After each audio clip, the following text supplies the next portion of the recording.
Geico presents sharing versus oversharing. Today, Bridget Griffin shared a video of her daily yoga routine, 2 self-help articles, and her new blog called Build Your Inner Bridge with Bridge. Girl, your sharing has turned into oversharing. No worries, Bridge. Geico has some info worth sharing with your 7 blog followers, like how you could save money on your car insurance, update your policy, and report a claim just by visiting geico.com. How's that for building your inner bridge? Bridge? Geico. 15 minutes could save you 15% or more on car insurance. Blog Talk Radio. Join us for today's episode of the Utopian Realities Slope, Save Life on Planet Earth blog talk radio show, bringing you solution bearers with practical, proven, scientific ways to help you eliminate global level irradiation and extinction level threats from your body, and bringing forward the means to restore and sustain global waters, air, soil, and sentient life. Welcome.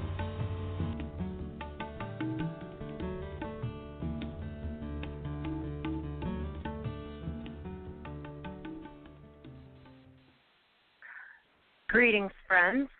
The Utopian Realities Slope, Save Life on Planet Earth, Earth Aid radio show brings forward solution bearers with ways to address threats to global life and utopian solutions now, including activists and artists whose work is dedicated to planetary healing, rejuvenation, and jubilation. There's an old Native American prophecy that says, when the earth is ravaged and the animals are dying, a new tribe of people shall come unto the earth from many colors, classes, creeds, and who by their actions and deeds shall make the earth green again. They will be known as the warriors of the rainbow.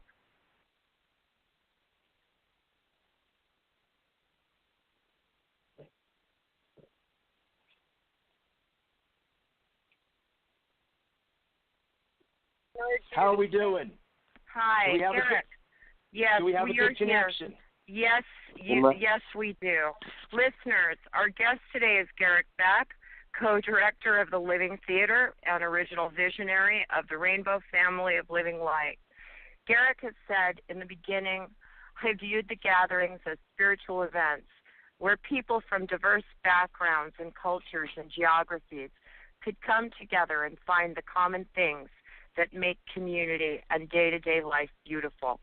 But because of the assault on our rights of assembly, I began to see the gatherings as more political, a place where we can exchange ideas and discuss the polis in the old Greek word, ideas on our society and community, and how do we self-organize. The gathering, culminating with the July 4th silent prayer for peace, is run by a family council where the feather is passed around and people get to talk. We have an open mic instead of electing representatives. We are standing up for the right to gather on the public lands, and this mantle has fallen on our rainbow-colored shoulders.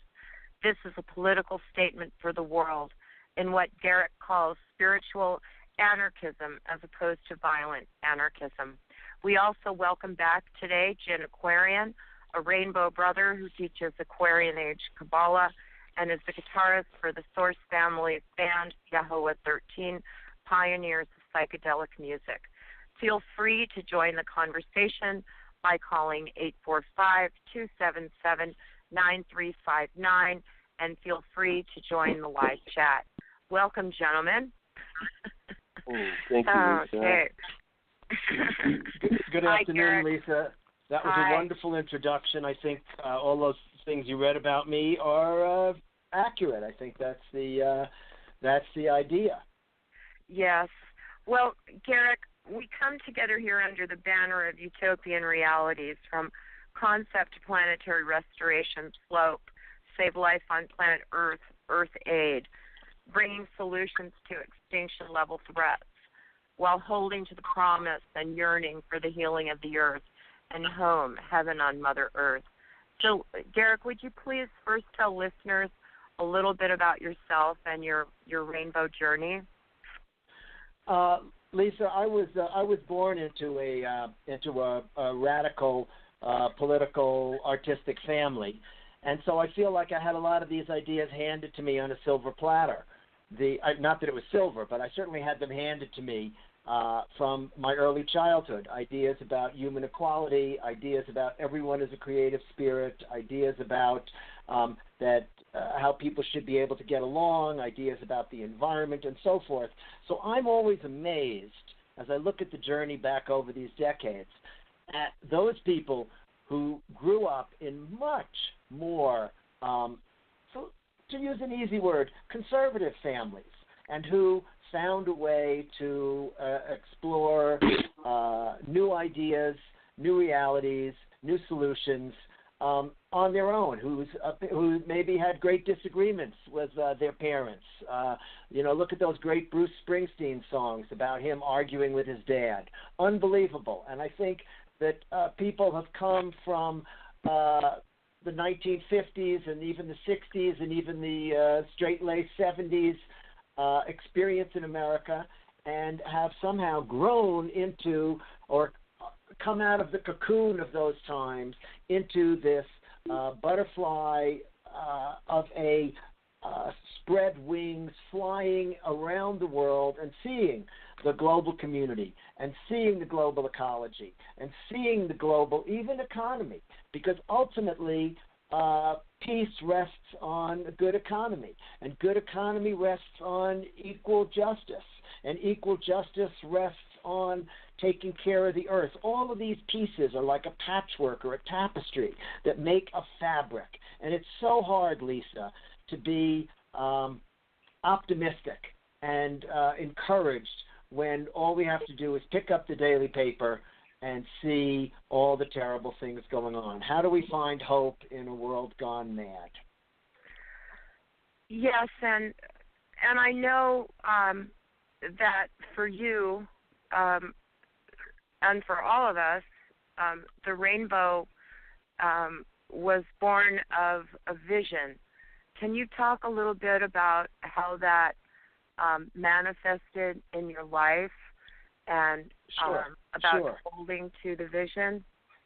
I just want to pick up where I left off, which is I grew up in this very creative family, and even so, as a teenager, I couldn't just follow my parents' groovy path.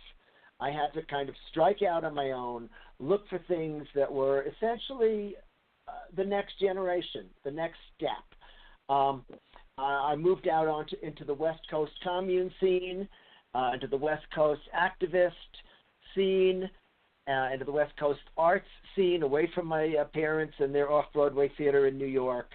And what I saw in those times, and I'm talking the mid-late 60s, was on the one hand, I saw an enormous sense of understanding, enlightenment, sharing, and caring.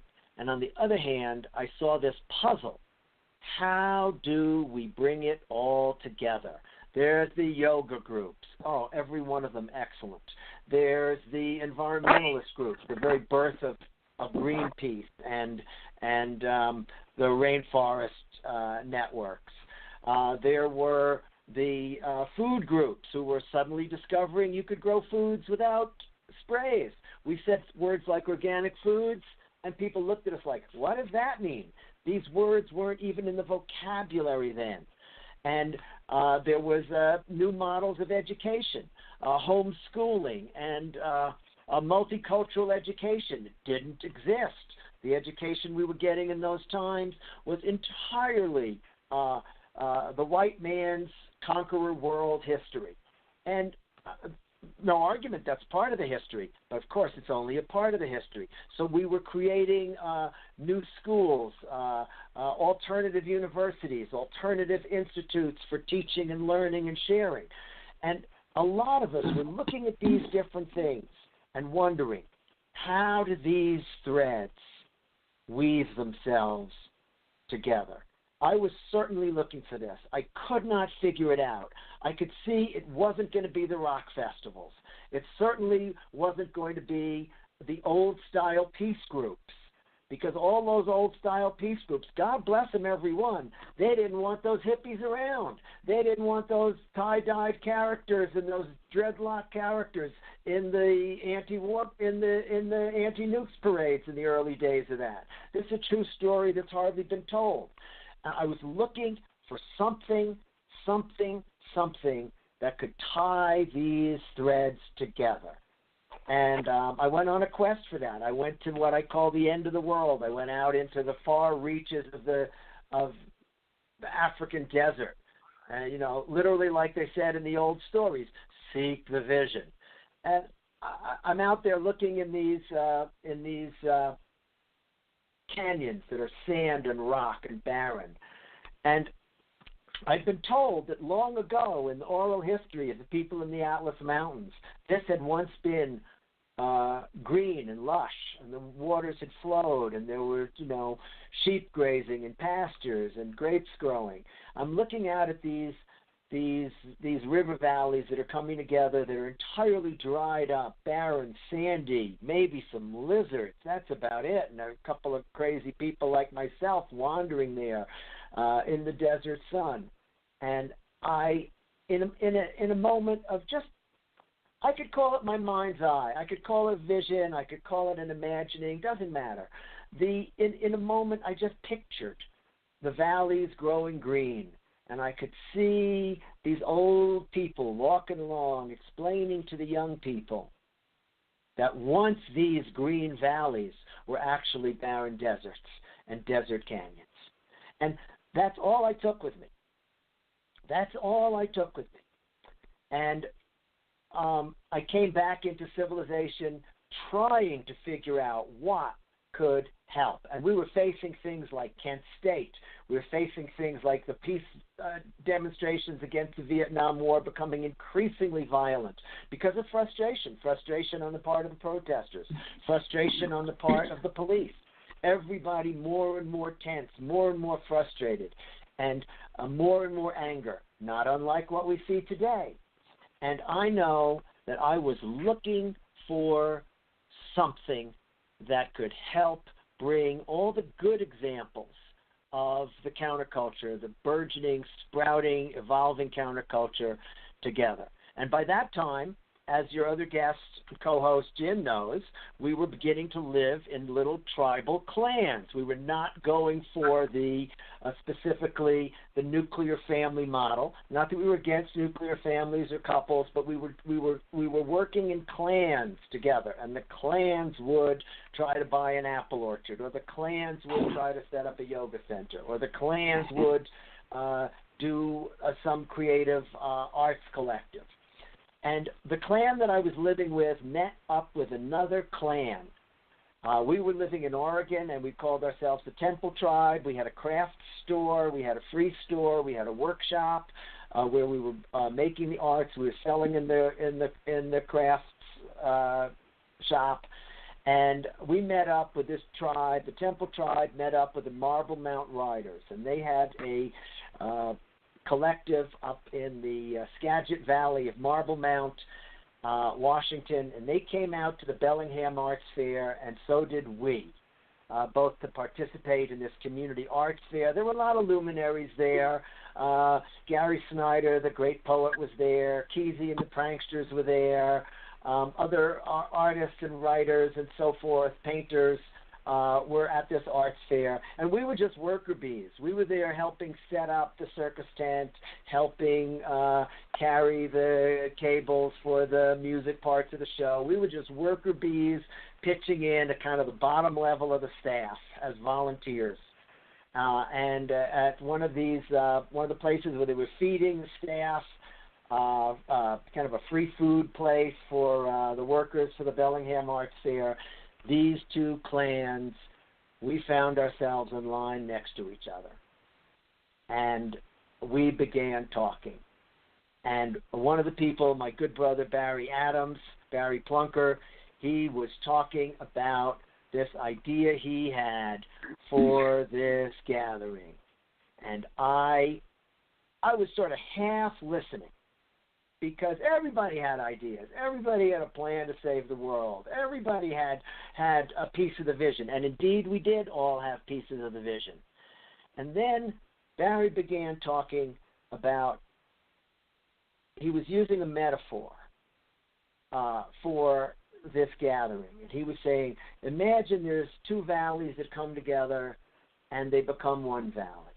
And imagine that these valleys are becoming green and beautiful, turning from rock and desert into green and beautiful. And I said to him, and the old people and the young people are walking along together. And he said, exactly. And I said, and the old people are telling the young people that these green valleys, and Barry is finishing my sentence, used to be barren deserts. And in that moment, in that instant, I knew that there was a shared vision that belonged to more than me and him, that a lot of people were seeing this. It's sort of a little like a shared vision it's not something that happens every afternoon, but it is something that happens again and again. Look at Newton, Isaac Newton, super genius, Leibniz, super genius, mathematicians, philosophers, one in England, one in Germany. They both come up with the idea of the formula for calculus in the same week, in the same minute probably, in the same moment, spiritually speaking. And so shared vision is something that has happened throughout the centuries, the shared vision of the American Democratic Republic. It wasn't like John Adams had this idea and sold it to all the rest of the folks. People in the Carolinas, people in Virginia, people in the New England states were seeing that they could come together and there could be a different kind of national association from kings. Great, a shared vision. And same for us. We were having a shared vision about how we could bring the threads of the evolving new culture together. And we began talking there about how this gathering could do this, non-commercial, spiritual, educational, and what on earth is it really going to be about? Is it going to be about you and me and a few other people becoming leaders? No. Is it going to be about some rock stars on stage getting giant $1 million contracts and the movie rights? No. Is it going to be about booths selling crafts? No. Is it going to be about people selling all kinds of great foods and making money? No. Going to be about our shared humanity. And at the center of it, we're going to do something that nobody can do any better than anybody else. And that is sit down in peace, quietly. And that idea of the meditation, that shared meditation, and some people in the meditation, this has been going on now 45 years, and we know it's spread all around the world. But that circle where we sit down together and everybody in their own quiet heart, their own quiet mind gets to listen or contemplate or pray or think or imagine or dream. That space, that shared inner spiritual space together, that is a sacred space. And when people go there and share that together, they come away from that knowing that we all share a very special living seed. And that is priceless. That cannot be bought and sold. That cannot be marketed. That cannot be done anything with. That is because that's what we're a part of. It's not that's a part of us. And if I could talk on and jump 45 years later, there's gatherings all around the world, and people are coming together, and they're doing it on the full moon or the summer solstice or a particular holiday weekend, and people are coming into the woods. Cynics say to me, can I go on here, Lisa? Is this okay? Can I just keep rolling with this for a little bit more? Yes. You're fine. Cynics say to me, oh, what do you think? You're going to get everybody to go live in the woods. You're all going to go live out in the middle of nowhere in the mountains. That's not going to happen. And I say, of course that's not going to happen. But when people come into the Cathedral of Nature and they make these encampments together, what's happening? They're sharing each other's recipes. We're sharing each other's folk songs. We're sharing each other's children's games as the kids play together. We're sharing each other's legends and histories and even meditations and religious philosophies.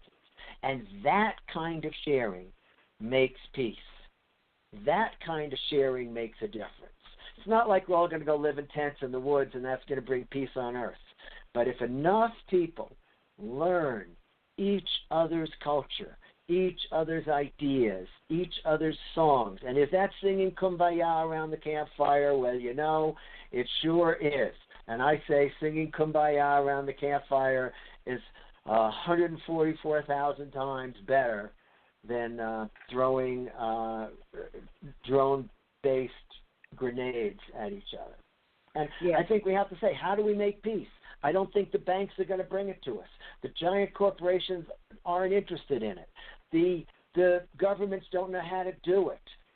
Even the giant social activist groups, God bless them, the Red Cross and Greenpeace, we love these groups, aren't going to bring all the people together. There has to be something that is beyond the nation-state system, beyond the confines of religious doctrine, beyond the corporate allegiances, that brings people, especially young people, together to learn that peace is possible. And I believe that we're in a battle for the soul of the earth. We're in the battle for between good and evil. And I don't mean to be apocalyptic or silly about it, but the fact is there are evil forces in the world that are destroying the environment, that are oppressing human beings, that are doing every kind of poisonous thing. And the solution, that's what we have to focus on. That's why I'm so happy to be on this show, Utopian Solutions, because there are a lot of solutions. And it's not one solution that's going to solve everything. It's a patchwork quilt of the 1,001 wonderful solutions. This solution about saving the shoreline, this solution about alternative energy, this solution about education, this solution and that solution and the other solution. Together, that's the patchwork quilt that it is on our shoulders to sew together around the world. And the fact is that the alternative culture around the world is still largely underground, but it is vast. It is in every country. It is within every religion. It is within every clan and group. People know the nation-state corporate bankster system is bankrupt, and we have to come together as human children and pull it together differently. And I believe we're going to succeed. Djin, you were at the first gathering, weren't you? 72 Granby Junction, Colorado. That may not have officially been the first, but it's kind of was the first. Yeah, and what drew you there? What drew you there, Djin? Exactly what Garrick is talking about. There was a spirit, a wave, or a particle that entered into a mass of people with broken hearts and broken minds and discontent with their society, and maybe reincarnates of the mass executions of World War II. Who knows, or the Native Americans? But we identified, with every, like Garrick said, we were from all walks of life, but we all had some button pushed, and we were all it was like 52 card pickup for a while. We were like all up in the air, looking for a focus point. Haight-Ashbury didn't last long. Sunset Strip didn't last long. They kind of glimmered a little, and then there was the scattering, and but the Rainbow Family gatherings seemed to be the one kind of ongoing focus that seemed to have slipped through the cracks and could remain consistent, and that's where we've been gathering. I think it's not always been convenient for the entire numbers of us to make it to every gathering, given the economics and all the rest and our busy lives, but it had to go around the world, and it went around the world, and it's happening around the world, and I like the purity of a lot of the other gatherings. Rather, I think that would be a high vibration. Would be to bring all get it all sewn together. That's the thing now, is to get it. These are all little energy vortices that haven't quite interconnected, in a higher dimensional way yet. But it's very complex, and it's the emergence of a consciousness that is dissatisfied with the prevailing energies that control things on Earth, and so it's a fight for survival, and it's like fly or die. But it's only an inhale and an exhale to the almighty, universe who's probably created, patterns like us before. So it's energy, it's consciousness. It could be, contracted or expanded, and it feels like we're doing this, we're doing the contraction expansion thing at the same time, and it's like two streets, like two universes meeting or more, meeting at once, slipping through each other. And I think, a point of gathering, I think we're ready for a gathering point. Back when I went to the first one,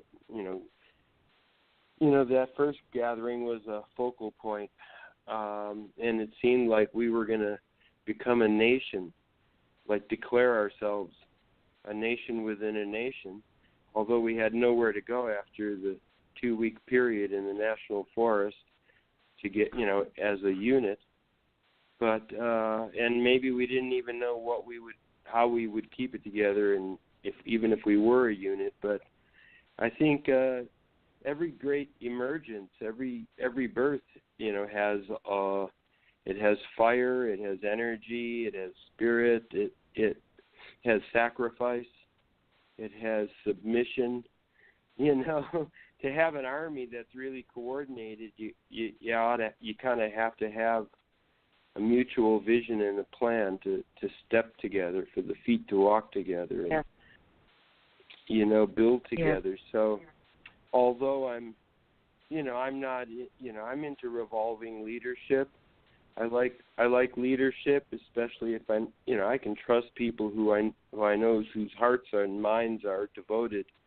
You can't trust absolutely, but you can trust, in increments, which is why, I think it's good to have leadership, but it's also good to not have leadership.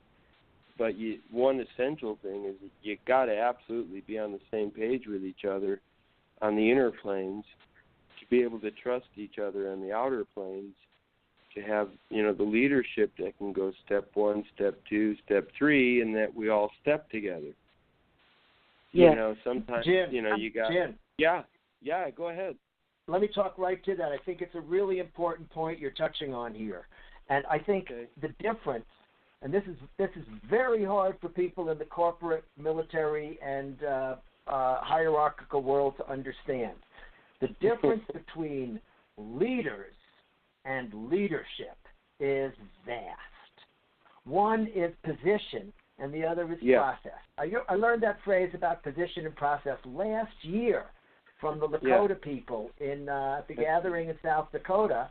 We met the Lakota tribes. We had a very wonderful interaction with them, and they said to me, you have a setup in your clans and tribes like we do. We don't have positions. but we do have process. And I said, well, so that's like nobody's in charge of the water system, but the person who's carrying the water pipe up the hill toward the spring, they have the process in hand. And they said, exactly, you're process-based. And I think there's a great misunderstanding when we talk about, for example, the rainbow, about having no leaders, because there's an enormous amount of leadership. There's people building ovens. There's people parking cars. There's people doing health and healing and emergency evacuations and all kinds of stuff that require a lot of leadership. But at the basis, everybody's an independent, as you put it, everybody's on the same page on the internal plane. And I think that's a very important concept for how we're going to move forward, respecting the leadership that comes from experience, that comes from whether they're young or old, but the person who's made the right call the last 7 times, now all our heads are turning toward her or him and going, what do you think? And they say, well, this. And we go, oh, yeah, that's good. And that's leadership. And we follow that plan. It's based on experience. It's based on wisdom. It's based on the ability to get along with people, all this kind of stuff. And I think when you talk about that, it's very important, regardless of what else we're going to do to solve the problems of the world, that the problems are going to come not from hierarchical groups, but from groups that are based on an internal common ground. And I think there's a lot more of this going on in the world than certainly the media at large or the common view thinks. I think there are lots and lots of people in every country who are trying to work together. A great example, the community gardens all across America. You look in the 1950s and 60s and 70s, there were no community gardens. And in the 1980s, this idea starts to take hold. Again, a common vision held by people in Portland, Oregon, and people in New York City, and people in New Orleans, and suddenly you see these community gardens coming together.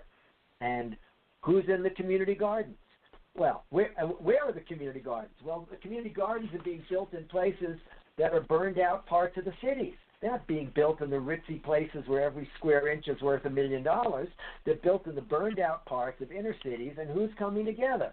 Oh, the artists that have dared moved into the lofts, the downtrodden, and the minority groups that are in the ghettos of the cities, and all these people are coming together, the blacks, the browns, the lavenders, the greens, all these people are coming together, they're making a community garden, they're learning about each other, and suddenly the neighborhood gets safer. Suddenly there's less crime. Suddenly there's more communication. And then, of course, business and industry and commerce want to move in, and there's a battle to save the gardens. But my point here is that, again, shared vision. And when you're talking about leadership, I'm all for leadership. We need all the leadership we can get. But we don't need kings and queens and emperors. And alas, we don't even need presidents, because even in the Republic, what was set up 300 or 400 years ago, 200-300 years ago, may have been the greatest step forward in human evolution at that time.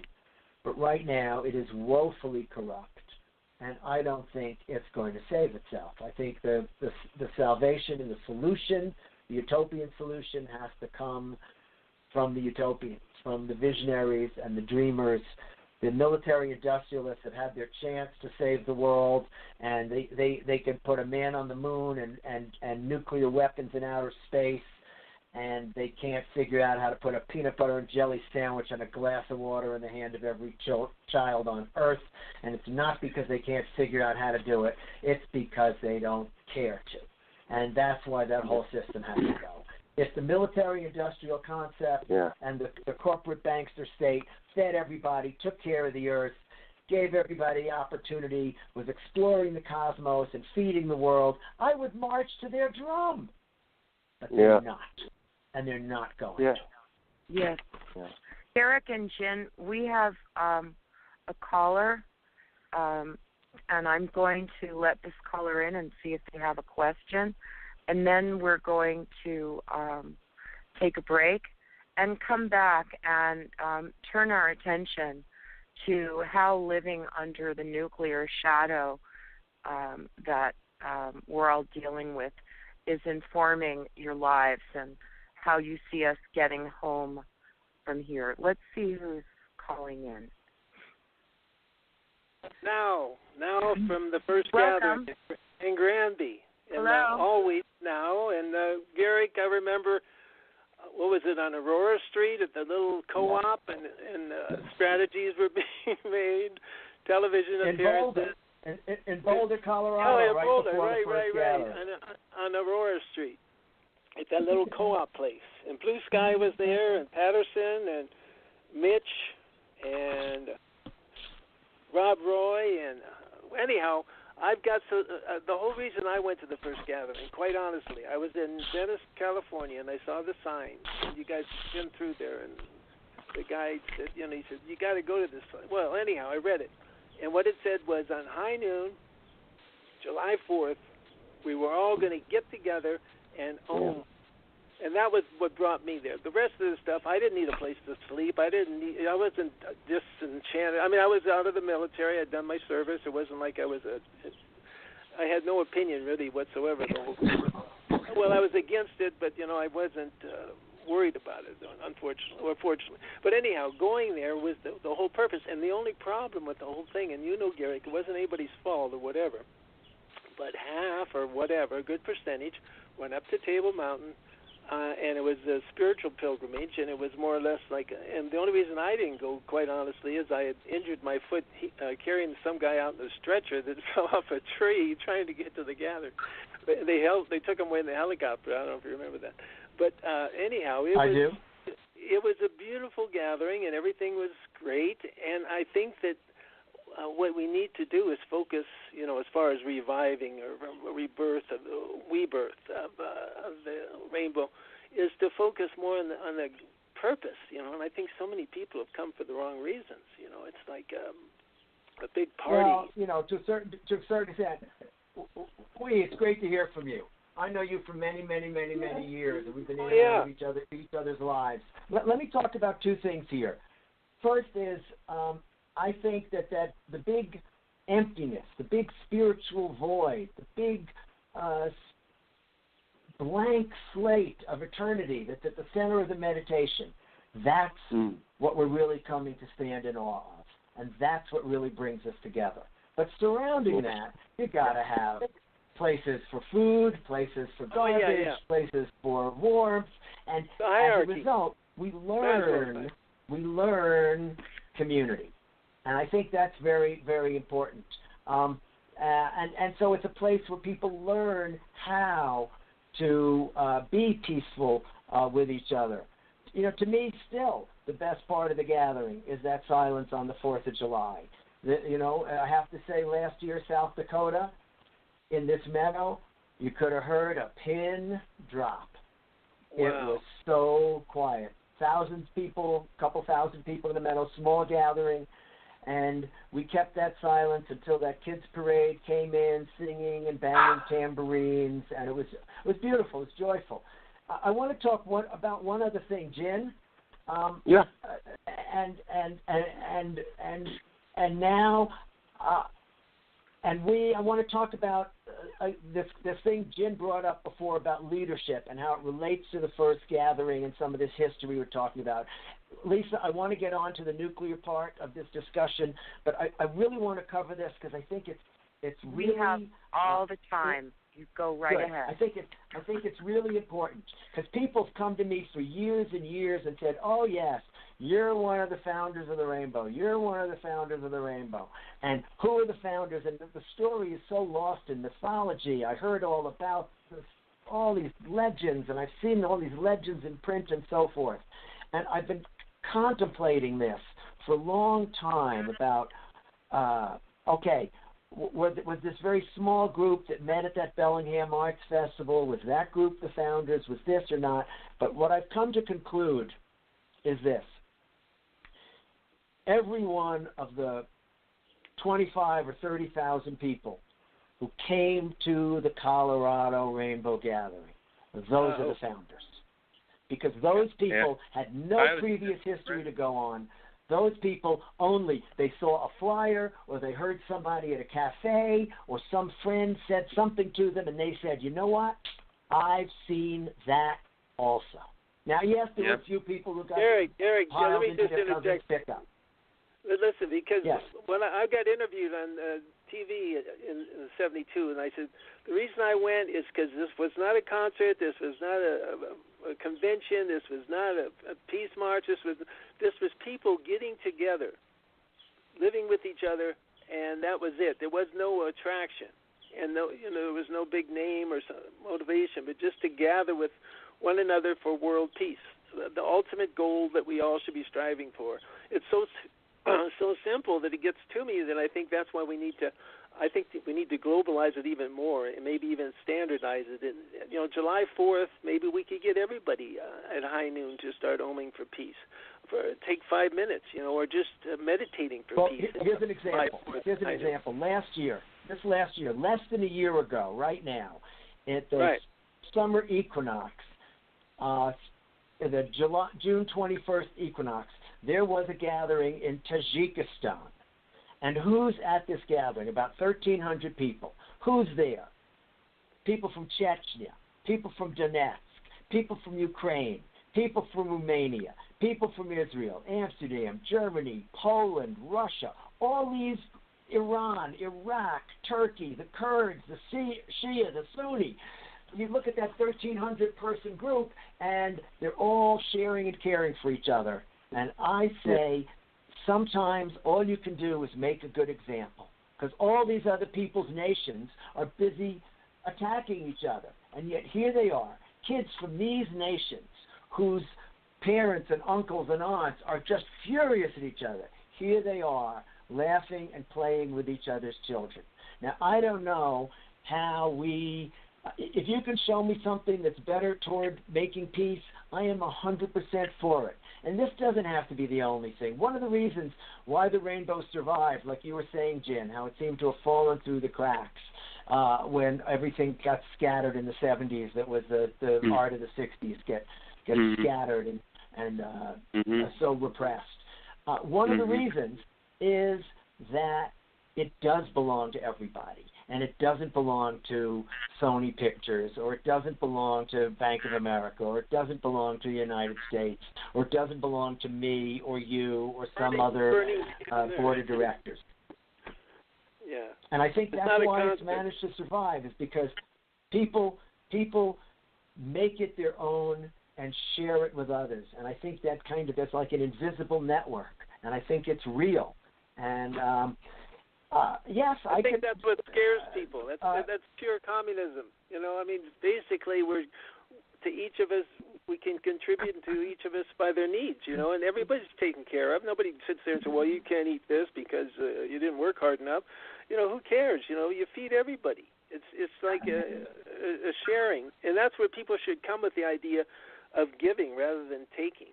Come to the gathering. How can you give your gifts? Not just food, but knowledge, awareness, digging ditches or shitters, helping people carry in their packs.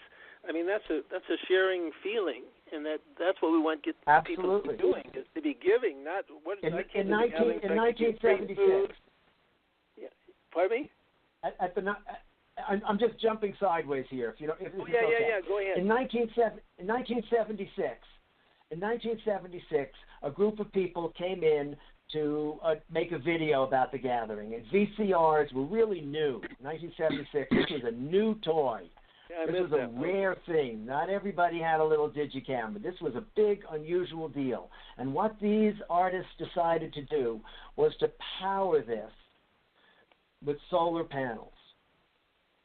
And they made the world's first solar-powered video.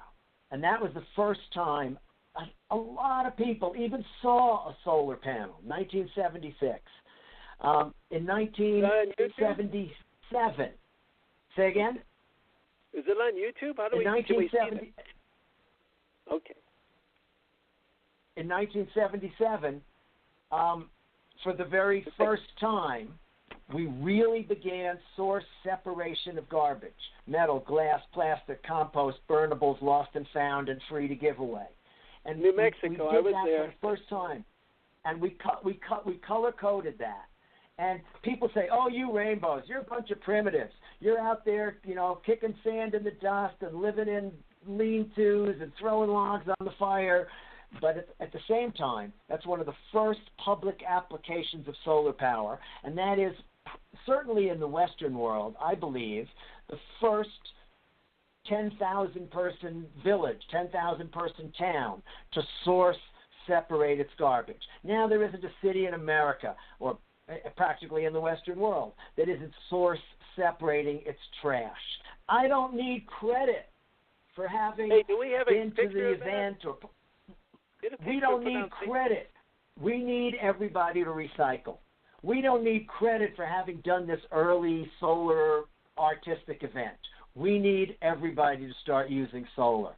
We don't need credit for the things we're doing. We just need people to pick up on the ideas so these ideas can spread. And that's the whole idea of the we, because it's got to be we. It's 100%. There wasn't wrong with the occupied 99%. Hey, we want the rich guys. They're the ones with all the money, the billionaires. They can help solve it. The Koch brothers. So these are the people we want to get on our side. Why are they our enemy? Just because they have money, that doesn't mean we hate them. And it's just because we don't have money, they don't hate us. We have to get to the love. We have to break through all these barriers by race and religion and country of origin, political belief. You're a Republican. Well, I can't talk to you. You're a liberal, you're a conservative, all this bullshit. We got sucked into it. Everybody's going around with these labels on them. And even rainbow. I'm a rainbow. Well, what the heck? Everybody's rainbow. We don't necessarily have a cult that we're just, you can't come to the gathering because you're not wearing the proper attire or something. You're too clean. Well, I think that's the idea. We really want everybody. We're here. We're not here to save a few parts of the world.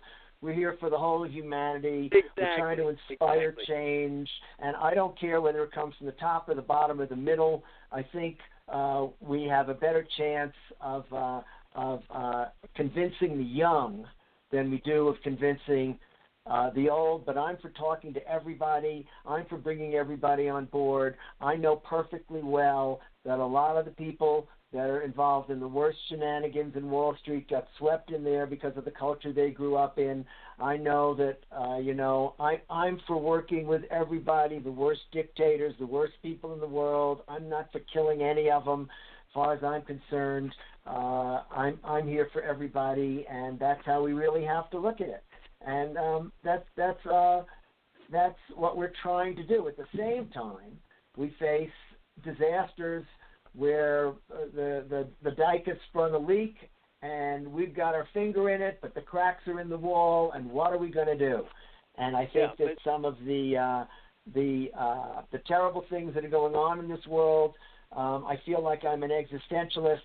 They're my responsibility. It's not that Fukushima or terrorism is somebody else's problem. These are my problem, and I have to help solve them. Right. Yes. And the way it's solved, Garrick, hold on a second. The way it's solved is by evolving consciousness. Behind each trigger, there's a brain. Could not agree more. Controlled by values. 120% agreement. And we have to raise their consciousness. We have to get past these religious beliefs. My whole purpose on earth is to die so I can go to heaven and have 72 virgins, or I'm going to die and go to heaven and and then you're going to go to hell. All this absurdity. These people need to elevate their consciousness to the level where they realize that we're all one family. We're all related. We all came from the same source.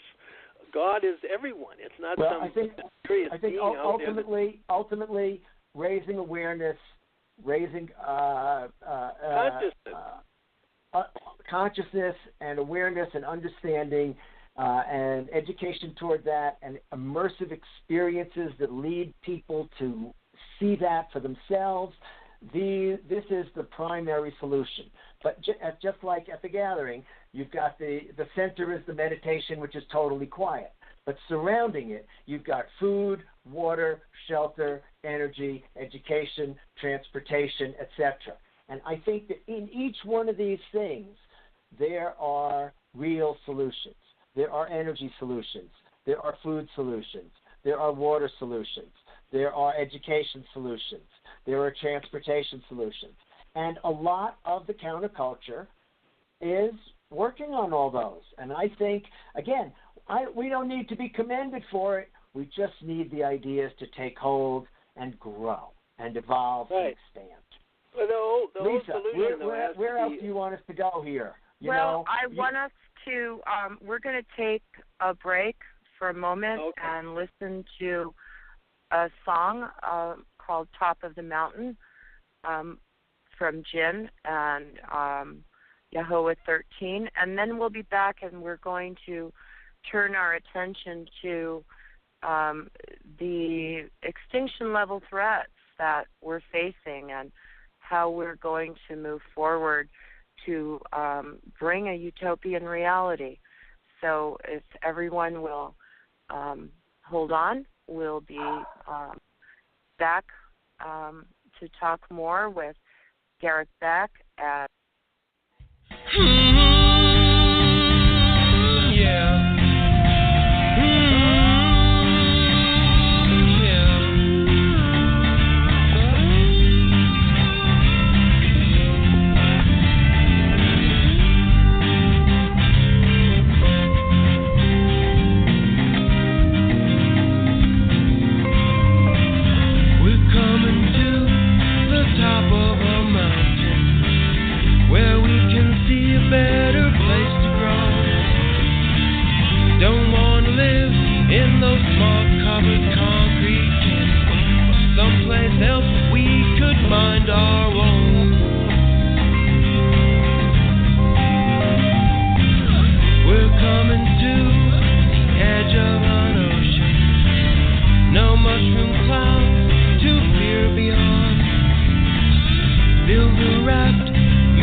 children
at the top of that mountain and start world peace, heart and soul.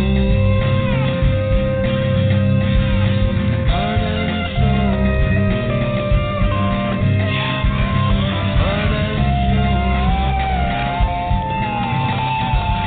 Beautiful soul.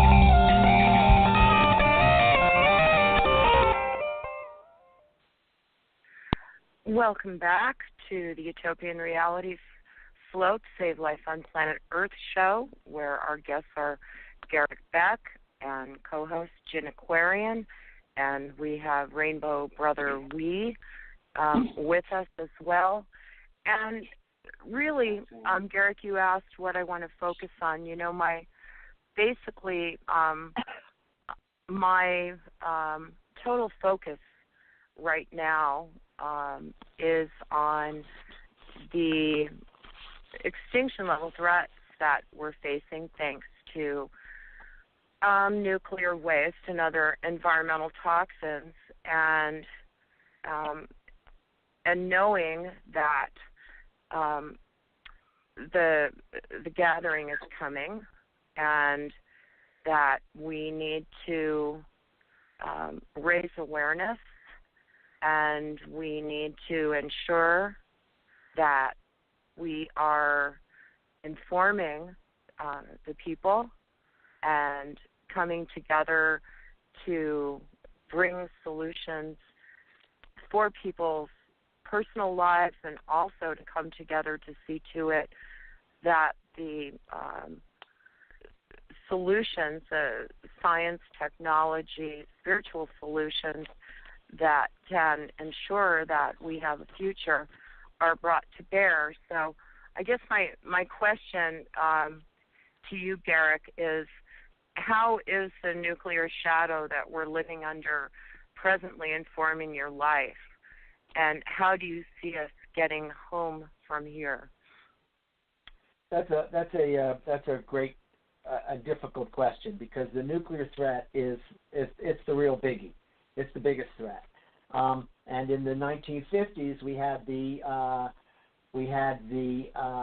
anti-nuclear test ban movement that Dorothy Day, Saintly Dorothy, the Catholic worker, was one of the great instigators for, where people in New York were supposed to, I'm giving a little history here because I want to bring it up to the present, but people knew that the Russians and the Americans were building their hydrogen bombs by the hundreds and by the thousands, and it looked like a disastrous end of the world plan, and everybody in New York was supposed to take shelter, go underground while we had these shelter drills, and of course we all knew that if a nuke hit New York, being in the basement wasn't going to help you, and because these are thermonuclear devices that raise the temperature to zillions of degrees, and Dorothy Day and a few people, friends of hers, including my parents, living theater people, a few other anarchic free thinkers, went out into City Hall Park and refused to take shelter.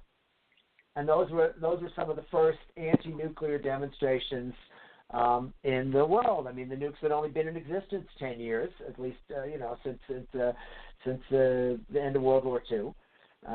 And what we had was a beginning of a movement that later morphed into the anti-Vietnam War movement, and that was a terrific source for the anti-nuclear power movement, the great demonstration Seabrook, and of course the huge demonstration in D.C. in the mid-'80s after the 3 Mile Island event. But I want to focus on one particular protest because it was successful. So many protests, Lisa, are unsuccessful. You're going to go to the jail and sit in front of the jail to get it closed down. You're going to go to this place or that place, and you're going to block the street, or you're going to sit in somewhere, and it doesn't make the change happen. What has to happen in a demonstration for it to be successful, and this is across the board, whatever you're demonstrating about, isn't that you go to protest.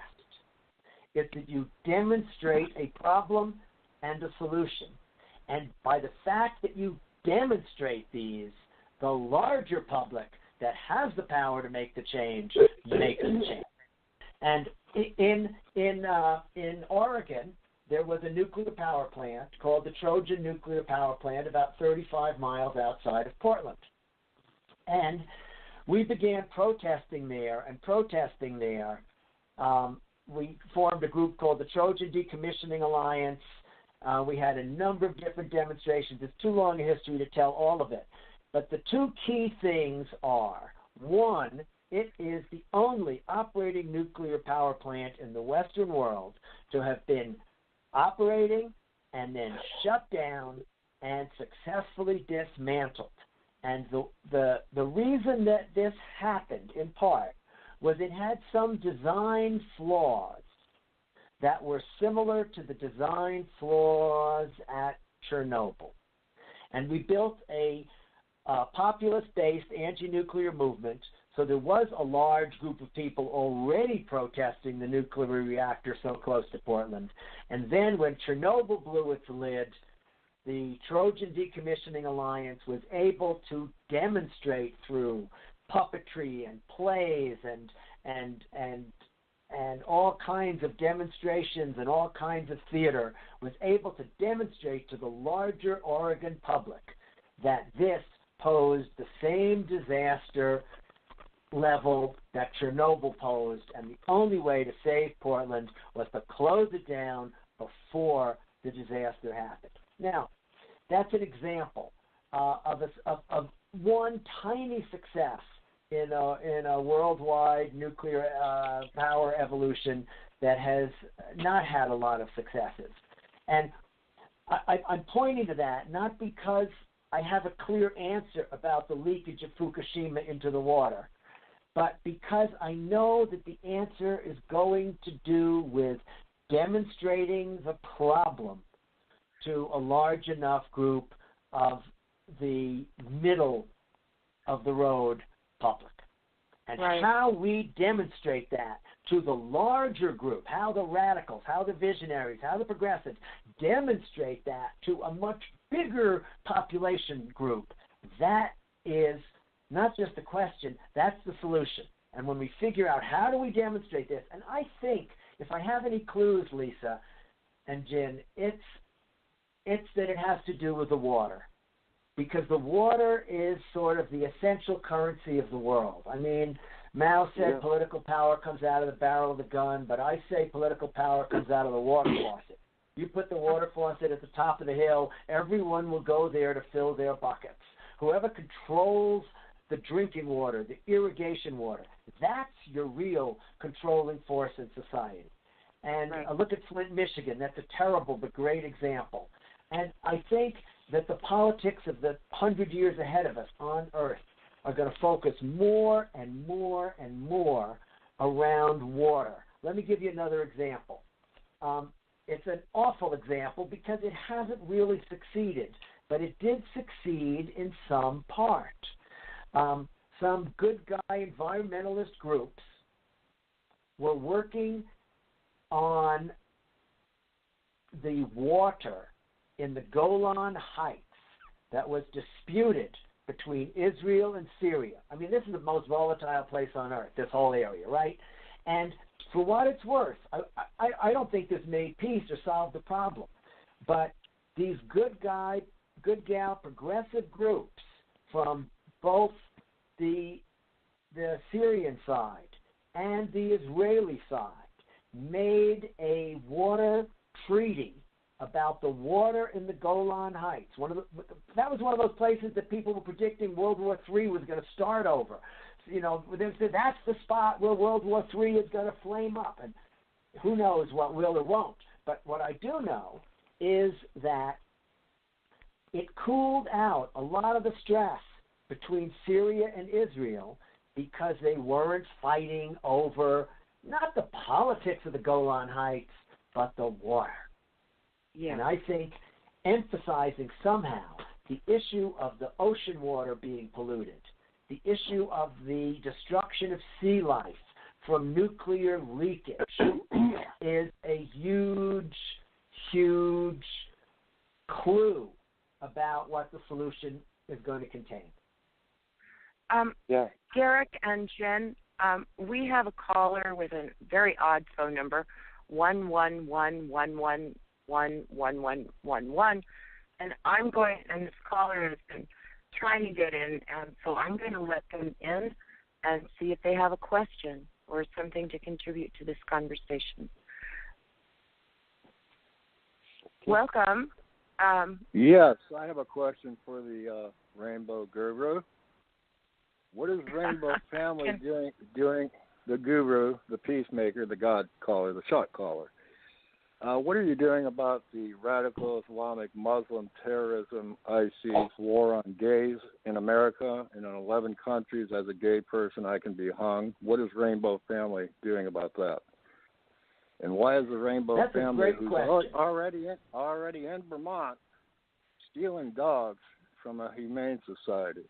And if you're so peaceful, why do you always have drugs, alcohol, weapons, meth? Well, let me answer your first question. Rape, let's murder, take one question at a time. Arrest. Yep. Every town you go to, you degrade it. You have bums, tramps, disenchanted people. You do nothing but destroy. You do nothing but talk. Well, I can try answering these questions one at a time. If you want to go on a little longer, you're welcome to. The world. You destroyed the world with your racist names of diversity, but yet you come on our Native American land and still destroy our land. You are white. These are a lot of questions. You can't appropriate my culture. No matter how much drugs you take, you are not Native American. But what are you doing about radical Islam? Let me take these questions one at a time. And let me say, I appreciate your calling in because it's not all, like I said, kumbaya around the fire. There are real issues.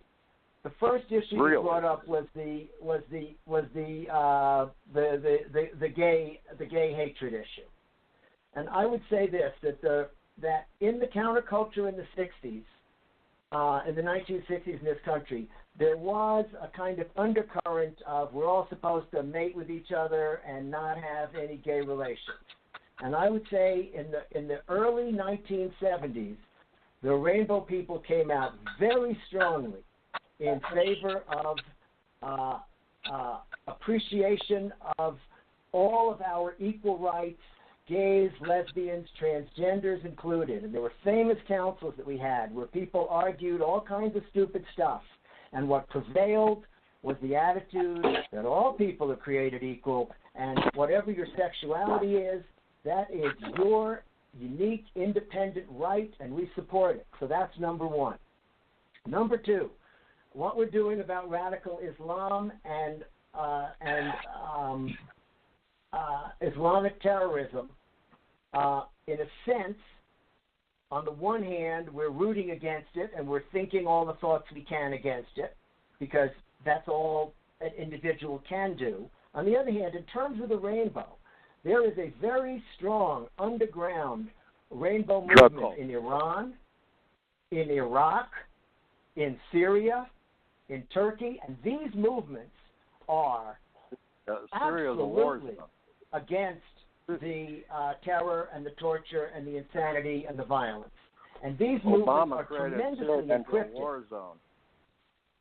No, these groups have figured out how to gather in the most hidden way, because if they were found, the leaders of those countries would hang and kill every one of those rainbows there. And so those movements are there, and they are underground, and they are encouraging peace, and they are encouraging justice, and they really, truly exist. And that is the best thing we can do. And I must say these movements are small, but they are real. And there are photos of these circles in the mountains of Iraq and Iran where Sunni and Shia have gotten together and held hands and said, you know what, everybody else is nuts. Now, I want to go to the third thing you said, 1111111 phone number. Oh, this is. I want to talk about cultural appropriation. This is cheap. And what Lisa, am I clear here? Do I have a good connection yes, online? You're fine, Garrick. What I want to say about the cultural appropriation is this. Let's be clear. I'm a white guy. I have a teepee. I have no interest in pretending to be Indian. If we're using teepees in the woods, it's because they are a great invention that is one of the very, very best possible architectures for living and camping in a natural environment. If you're there more than a couple of days, a teepee is a fabulous way to do it. And I'm not trying to pretend to be Indian. When we talk about being a tribe, my feeling is this. We're not pretending to be a Native American tribe. We realize and recognize that the tribes, the tribal cultures of ancient history and even modern history have answers that the corporate bankster state does not have. The tribes have answers. The tribes of Mesoamerica, the tribes of North America, the tribes of the Pacific, the tribes of the Middle East, the tribes of Asia, the tribes of Oceania, even the tribes that are so crushed and hard to see of Europe. These on our land. Had answers. Hang on. Can't you get These that? tribes You're had white. answers You are that the we invader. need You in are order the invader. to. Caller, I'm going to let one person listen to speak each at a other. time, so I'm going to mute you. All right. Well, there you go. That's Garrick how is you done, liberals And work. we'll give I him mean, a chance to respond I after don't I get to finish. talk. Give him a chance to respond after I finish. How's that, Lisa? All right. Yeah, that would be great. He Can brought up a lot everybody of just topics.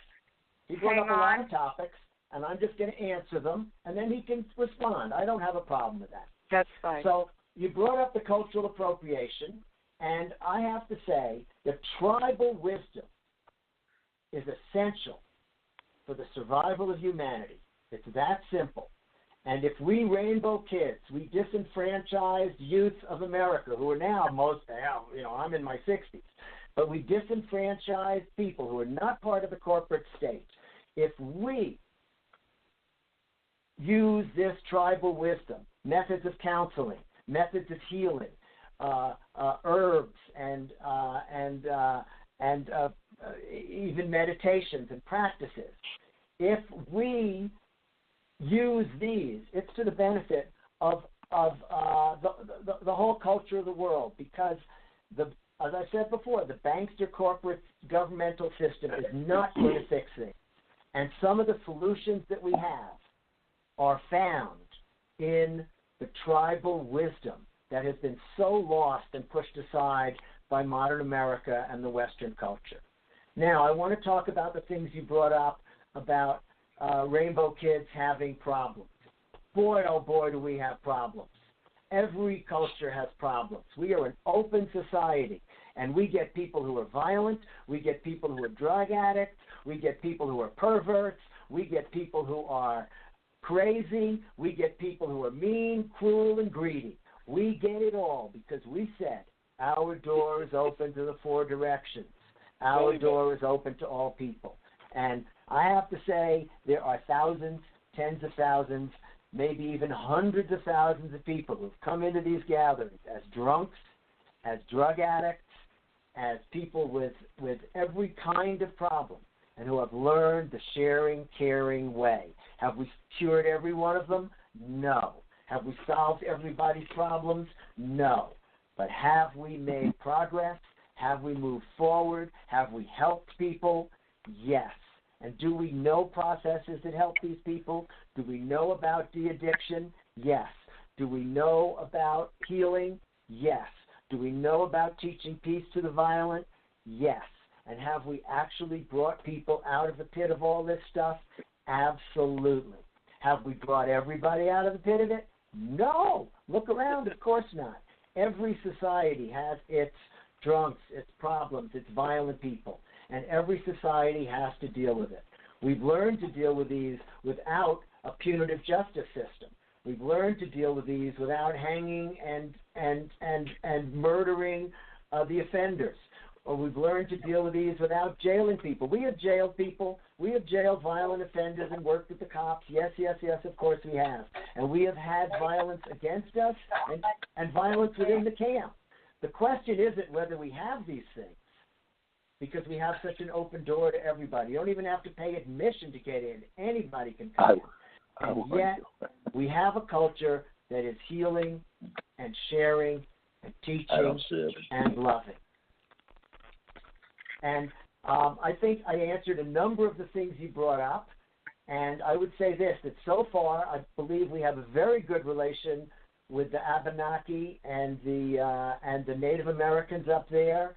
And we don't believe the land belongs to anybody except the earth. The earth belongs to the earth. We're not here to parcel it up. We're not here to take it. We're not here to sell it. We're here to enter the cathedral of nature in a prayerful way. And again and again, 45 years of reports from every government agency, even those agencies that hate us because of cultural prejudice.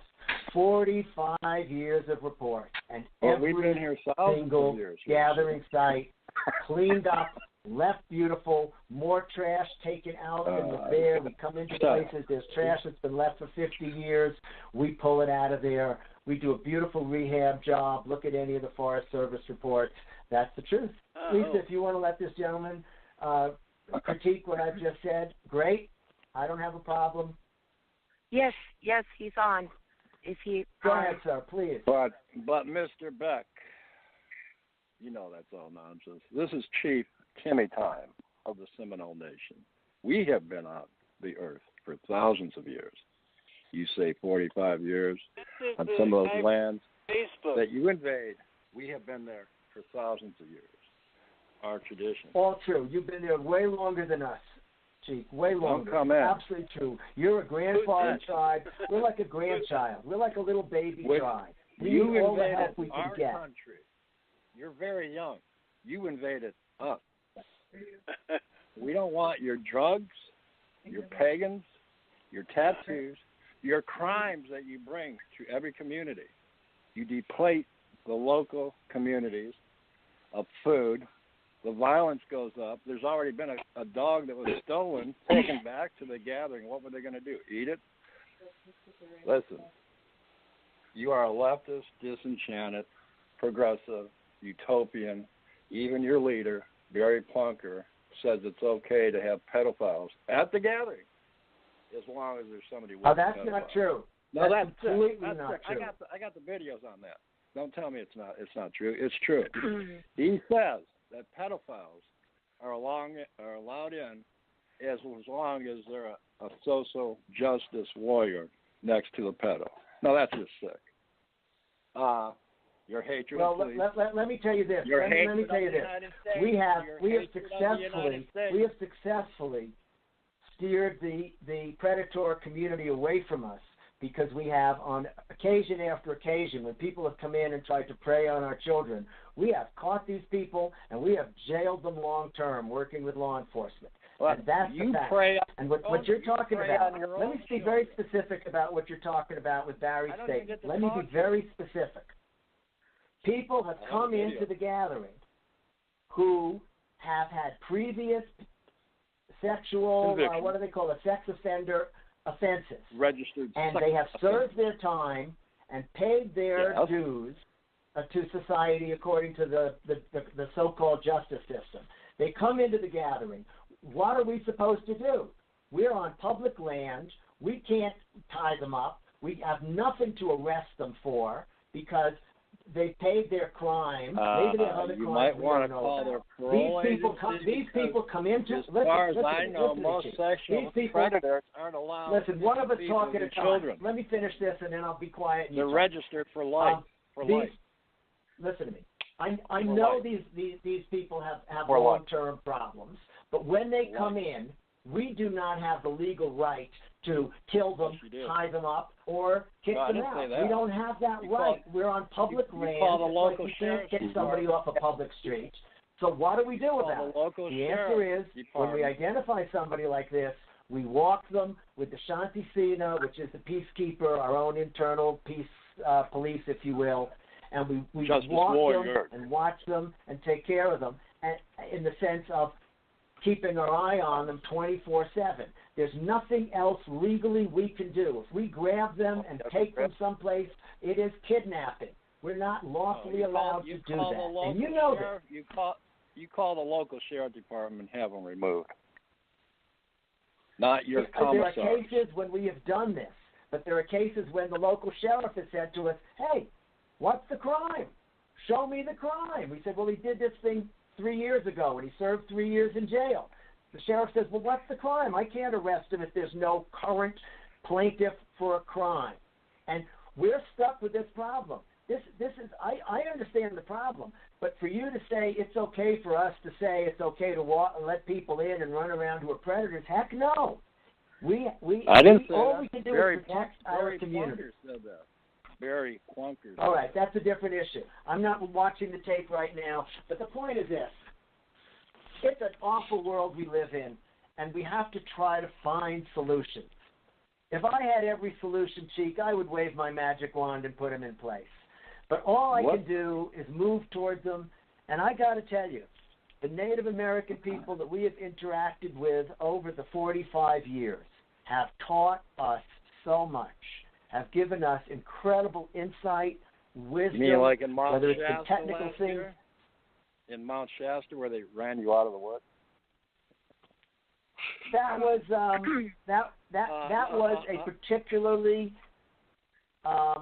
troubled the situation. gathering is over. The gathering where the is over. UAWW told you to get off out of the Black Hills, that you were on sacred lands there. Well, yeah, but at the Black Hills, them. all the grandmothers came to us, and all the tribal elders came to us, and all the AIM people came to us and spoke in our council and told us you got a couple of crazies in the rainbows, and we got a couple of crazies you stormed them with in the Lakota, and these guys are yelling at each other, and they're just our own Heyokas.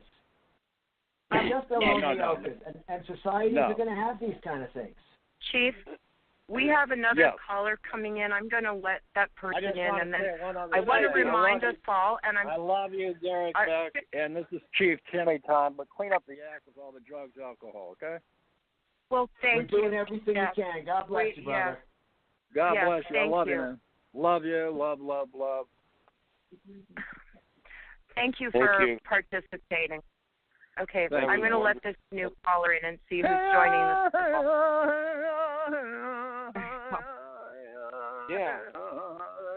Okay. All right. Thank you. Lisa, Jen. Yeah. Hello. Here. Hello. It was a prayerful moment. Silent meditation moment. That was good. Go ahead, Garrick. Well, changing the world is not going to be easy. You know, Gandhi said it's easy for everybody to be a pacifist in peacetime. It's harder in wartime. It's harder to be the good guy and say peace and love when the opposition is chopping people's heads off. It's harder to be the good guy and say let's all hold hands in a circle when there were people shooting at you. And we understand that, and that's why the basis of evolving humanity has to come from consciousness, from awareness, from inner understandings. And how do we get to those places? Well, we get it through the we-are-ness, because we have to reach the we level of consciousness. We have to start thinking in terms of we. How do we get to we? Okay, the first step is to get past your individual identity and become me. Realize that you are me. How do you do that? Okay, look in the mirror and realize that you're Mother Earth, you're mass and energy. That's all you are. The name and all the labeling and all that other stuff has been given to you. Focus on the fact that look into your very eyes or look into someone else's eyes, and you'll see me.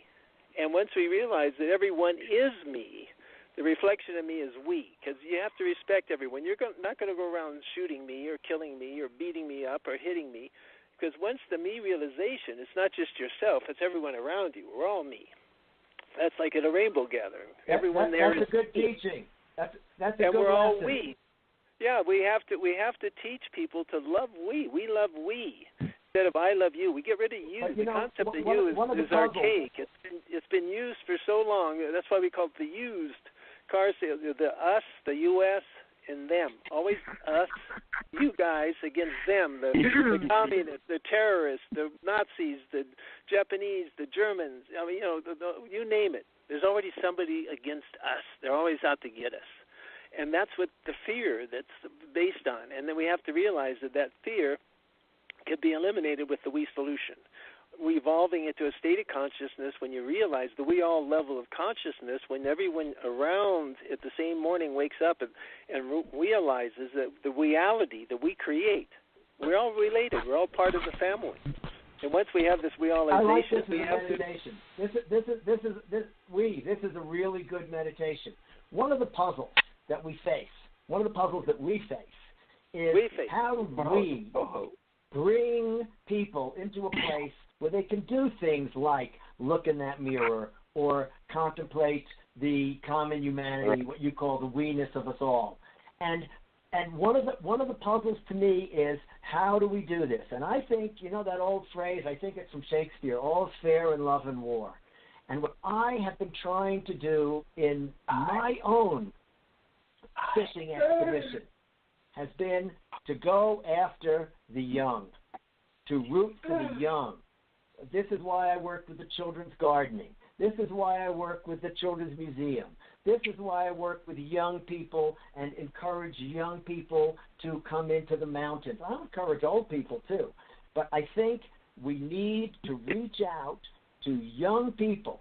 And part of the bait on the hook is the arts. We say, come into the mountains and dance. Come into the mountains and make music. Come into the mountains and sing. Come into the mountains and tell your stories. Come into the mountains and perform. Come into the mountains and learn the sacred dances. All these different things that have been bought and sold by the business structures into movies and CDs and bands and performances. All these things can be had with nothing but your own bare feet and free-spirited body out there in nature. So we bring all these people into this situation, these young people who are looking for a festival, looking for something other than a commercial deal. And they come into the mountains, and the door is open to them, and the bait is this beautiful event, this beautiful party, this beautiful sweet thing in the woods. But the pot of gold at the end of the rainbow is the vision of common humanity, is the vision of how we are one human family. And that has within it the seeds of the solutions for these other puzzles. And the purpose of the gathering is to share, not to take. And you're sharing your gifts. Each one of us has a special gift that we have to share with the planet. It's our obligation. And if we don't share that gift, then there's something missing. And that's where disease and dissension and division occurs. So everyone comes to share music, dancing, whatever, cooking, whatever talent they have. And this is important because we create that atmosphere, not just at Granola Funk, but everywhere along the way, people sharing their gifts, playing music, and just sharing smiles. Everyone should be smiling. Everyone should be saying hello to everybody. We have to keep that in mind. In the 60s, Lisa, when we were protesting the war and the Cold War was on, people would say to us all the time, well, if you don't like it, why don't you move to Russia? Or if you don't like it, why don't you make something better? I am moving to Russia. And what we've done is we made a little something that's an example. Because it's that old phrase, better to light one candle than curse the darkness. Because that's what we're doing. We're lighting one candle. And I don't pretend that it's the sole solution or the only solution or even the most important solution. I just feel it's part of that patchwork, that rainbow patchwork quilt of where the people that are trying to save the dolphins are one piece of it. The people that are promoting solar usage are another. The people that are teaching peace and teaching tolerance. All of these parts and pieces I think, are going to knit together and be a more solid fabric than the disaster of the nation states. Can I talk a little about a crazy aspect of nuclear regeneration? This is a crazy Can I ask aspect. one more question? Lisa, you're the leader. Can I ask any questions, I want to please? ask. Let Gary. Excuse me? Tommy Jane. Tommy Djin is on the line and hasn't even been acknowledged by anybody. Chief Well, Timmy's on the line. welcome, Johnny. This is Lisa, the moderator. I'd like to say one thing to inform. Oh, is it Lisa our Wolf, the conversation. moderator? Well, Tommy Jane Wasserberg is on the line, please. I'll be quiet for a while. Would you please? Thank you. Thank you. What are you gonna? How are you going to do around Sharia law? How will you Excuse me? I'll just hang up and leave and start writing about you people. Sharia Okay. law. Sharia law. What I'd like us all to think about in our remaining time. All right. Is that we're living in a time where presently the entire North American continent is, some say, at evacuation levels for radiation. There are bioremediations, zeolite, humic, and fulvic materials and other things that people ought to be incorporating into their diets, into their bodies. And as we gather, it seems that it would be important to make sure that we communicate such basic solutions to the people, since these threats are not, you don't see, taste, or smell them. And so I just wanted to ask everyone who's on this call whether or not you're aware of this and what you're doing in your daily life to address what's actually going on. And if all of our listeners who are on the line can join the conversation, then I will let you all participate. Thank you. That's really really the topic. What should we be eating? I mean, just tell me. I don't want to have to read about it. What are the things that you've learned that will protect you against this radiation and our families and everyone? That Obama just gave there's a few things. Obama just gave Iran nuclear power. Here's the guy. Obama just sorry. gave Iran nuclear power. Obama.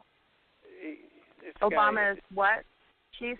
Gave Iran nuclear capabilities. What are you going to do about the nuclear facility in Iran? That he just backed. Why don't you just have a talking stick and then a talking mic or something, and you've got it right now. So we just want to hear what you have to say. We would like to know how are you going to use around Sharia law. How are you going to defeat Obama's implantation of nuclear power towards Iran? I'm going to answer that. It's simple. We have to raise awareness and consciousness among young people in order to make change. It's not going to come from the established powers, period. So it's not about the government of Iran or Obama. It's about the young people and influencing them with ideas of peace, justice, and environmental. Is Tommy Jane going to get recognized? I have other things to do if I'm going to be ignored. Tell me now, please. Tommy. Give Tommy a chance. Tommy, speak up. Tommy, what's up, buddy? Hi, Garrick. Happy day, man. You know, maybe to stop and a little bit for Happy Jack. He opened the gate for me. And with Little Hawk on my running board in the Humboldt Forest, where we met, So can I get a couple of seconds for Jack here of silence? And maybe...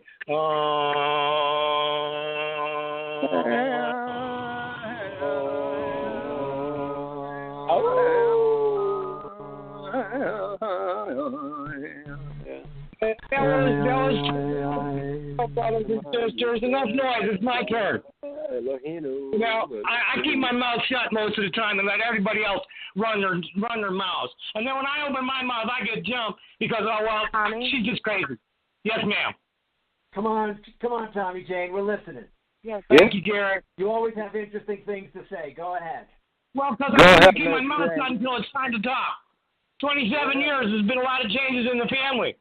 Yeah, I've been walking your talk this whole time about, hey, we're hippies acting like Hopis. We're trying to emulate native egalitarian society. We're not trying to have a rave party in the woods and see who can get the highest and get laid the most, sir. I think that's probably about all I need to say at this point, man. They're out there calling me a pedophile while they're raping their children. Excuse me. Right. Thanks for letting me talk. Thank you, Jane. Timmy talk. All right. Who's next? What are you going to do? Lisa, point to somebody and we'll take our turn. To Iran. Well, getting back to the diet, what should we be eating? I guess my question to all of you is, are you aware of what we're all facing right now? Well, sure. Are you thinking about this in your daily lives? It's not something. It's not something that's even relevant to this, Lisa. It's like, hey, there's health issues, and we deal with them or we don't. I'm talking about what we are being attacked with right now. Are you aware of it? Are you talking about the Fukushima radiation or something else? It's not just Fukushima. Well, it's not only Fukushima. Adapter died, baby. Environmental disaster. Adapter died, sweetheart. That's all I can say about it. You know, more power to you for raising awareness about it, but it's really not something to take the focus away from what Garrick's trying to say here.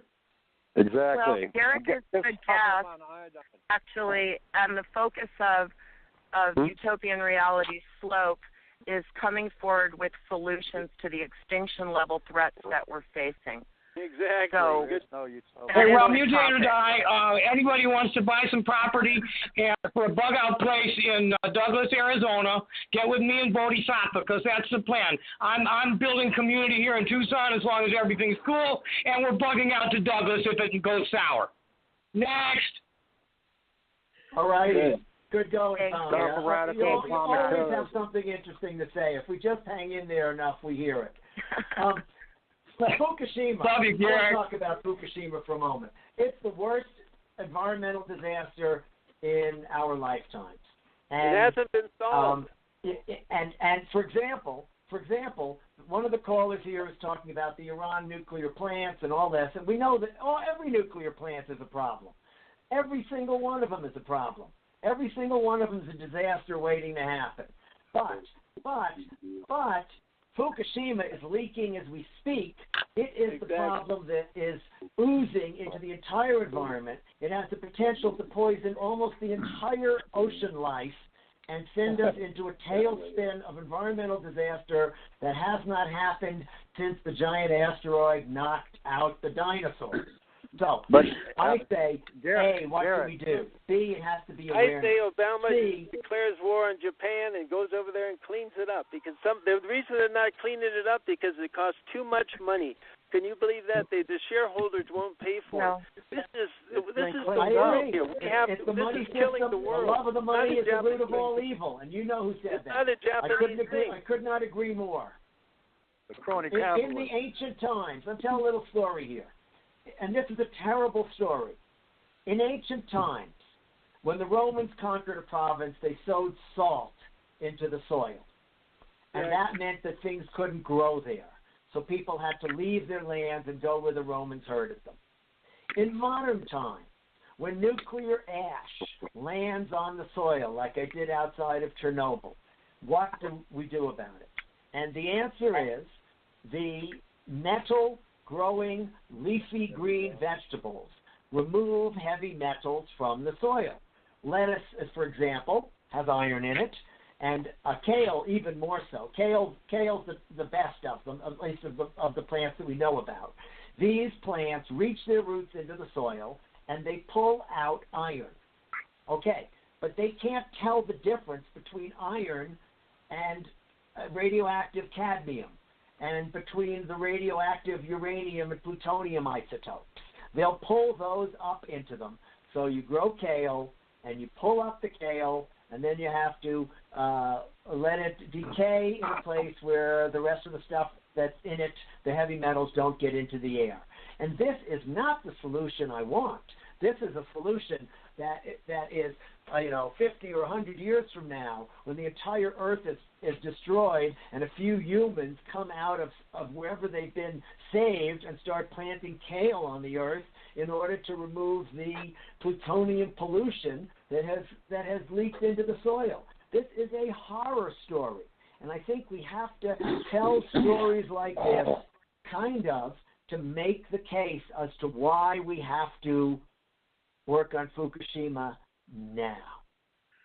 And well, it's not just Fukushima. All of them need to be shut down, Garrick. Every one of them. Every one of them. That's right. Every last one of them, and all the nuclear weapons got to be dismantled too. That was what Bill Thomas gave his life for. Prop 1 is still an active bill. If anybody's going to back it. Fukushima has. I understand. It's got very little support in Congress. I'm so sorry that the American democracy is failing so badly. It's just so sad. But we have to be able to languishing in committee. Languishing in committee, correct. Democracy is languishing in committee. Well, I would ask everybody. I'm sorry, say again? All the lowlights. The lowlights are in charge. All the yeah. all the they're all worried about trannies in the toilet, and then they go out and get busted for child molestation. Right. And Islam wants to kill gays, and 11 countries are killing gays as we speak. In Fukushima, nobody was actually killed in the leak. The leak has been contained, and 1,000 people were killed in their escape evacuation. And my lip nose had gotten bigger. Well, the leak is not really contained, but that's another question. It's not. It's still melting down. That's a big issue. There's stories of water in injustices. If you have proof, every one of these injustices has to be dealt with. Every single one of them. And if you are part of the LGBT community, I said that wrong. Pray for Orlando. If you're part of the gay, lesbian, transgender community, you need everyone who isn't a part of that to join you and help.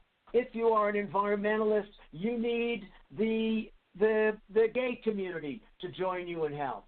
If you are a member of the oppressed old people who've been shuttled aside into these horrible, underfed, underpaid, undercared for nursing conditions, you have to be helped. If you are an oppressed person in a jail in Burma, you need all of us to come to your aid. It's about mutual aid. It's about working together. It's not about my particular issue is more important than yours, or yours is more important than mine. They're all important. And if we have blinders on and we only see our own issue, we're not as strong as if we take the blinders off and see that all the issues are really connected. It's the win solution because we are you living in love and light, or are you living in death and chaos? Is what it comes down to. Well, all the different issues are connected just by the choices people make. There's a lot of different people living in different realities, and we have to share the same reality where we create one that everyone can agree with. And that's what we're looking for. We're looking for solutions. The we solution, where the ecology, the whole Earth needs to think in terms of one big organism. The we economy, we need one monetary system. This European nation bullshit and all this stuff, one monetary system throughout the whole planet. Europe. A we fund. One people. People in earthquakes, fires, floods, they have a we fund they can go to that we give to as a charity. Everybody has food, bed, and a roof over their head. We have the Republic of Earth, all the different countries uniting, just like the United States. The We United Nations. We have a new weeder, and the weeder is we again. And once we realize... One of the things that's grown out of the rainbow. And then one finally, of the things that's grown out of the rainbow in the last decade is a really beautiful thing that I never would have guessed originally. Hear me out on this. Well, and the final thing is the we have these kitchens. Get rid of all separate we work on Sharia law. Have one wee legion of love. Everybody's a There's no wee question member Sharia of the law is a problem. There's no question about it. There's no question. No more separate religions. Justice is a problem. No more races. One thing that's happened. Sharia law. No more Republicans. No more Democrats. No more liberals. How about no more Muslims? Americans. No more Italians. How about Muslims. Say it. No, we're all we legion. No more separate religions. How are you going to fight Sharia law? No more. We're not going to fight anyone. We're not going to fight it. We're going to win over the young people by the power of ideas. I'm telling you, this is the way. Fighting it isn't going to work.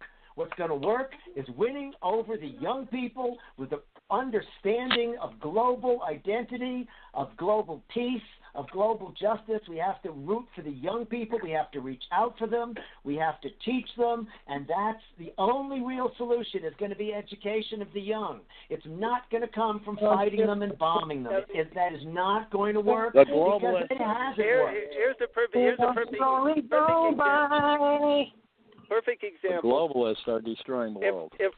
If we have someone, a person in Sharia law or whatever is raped, this woman was raped, and she was charged with sex outside the marriage, and we tell that to some young person, and we say, hey, this woman was raped, so she consequently got punished for sex outside the marriage. What do you think? Yeah. And this young person with intelligence is going to say, wait a minute, I'm not going to start believing in this system, or I'm not going to continue believing in this system that is abusive to women, is abusive to homosexuals, abusive to someone that doesn't believe the same way as they do. I'm going to go to a more universal legion of love, and everyone is going to be my brother and sister. And we have rainbow families everywhere, and we share the rainbow. The rainbow is everywhere. The real battle, let me jump in here. The real battle is in the realm and the arena of ideas. It's not about lobbing missiles at each other. The real wars that have been so-called won have been won because of the power of ideas, of positive ideas, of good ideas has been triumphant.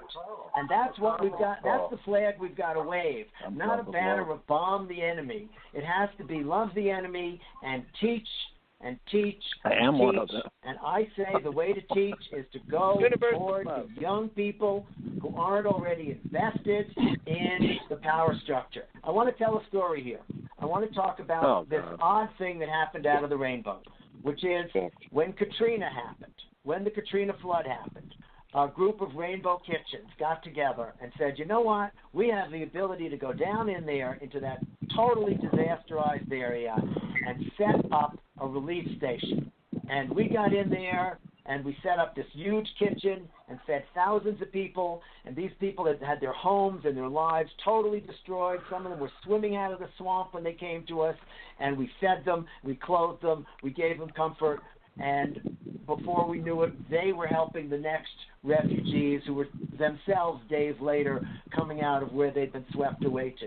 And from this action in Katrina has stemmed all these disaster relief efforts on the part of the Rainbow Gathering kitchens and communities. I had no idea this was going to happen. I never would have dreamed it, but it has happened. It has sprouted on its own through the inspiration of the people involved. And there has been a group that has gone to Haiti and helped there after the disaster in Haiti. There was a group that went to a tsunami in the South China Sea and set up kitchens and disaster relief and medical stations there.